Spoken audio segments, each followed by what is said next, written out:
Hello guys, good morning, magandang umaga po. So magle-layout po tayo ng hamba. So ito po nakikita nyo, pinakuha natin dito, papunta po dun.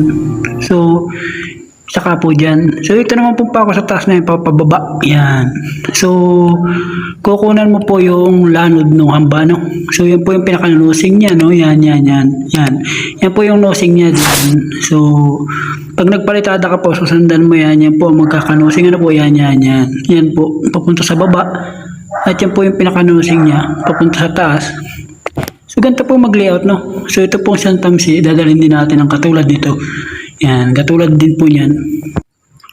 So, siyempre guys, uhulugan natin mula dun sa baba, no? Uhulugan po natin. At may pako rin po dito, at may pako rin po diyan. So, at may pako rin po roon. So, ito po yung galing sa hamba. Dadali mo po dyan sa baba, ipapako mo. At ilalagay mo po dito yung sa ibabaw naman ng pako. Sa hamba din, sa ibabaw nito. Dadali mo at magkakanusing yan papunta dito, papunta doon, papunta dito, at nosing din po yan papunta dyan, na yan po, ayan. So ganyan lang po mag-layout na po. So papalitadahan nga po natin ngayon yan.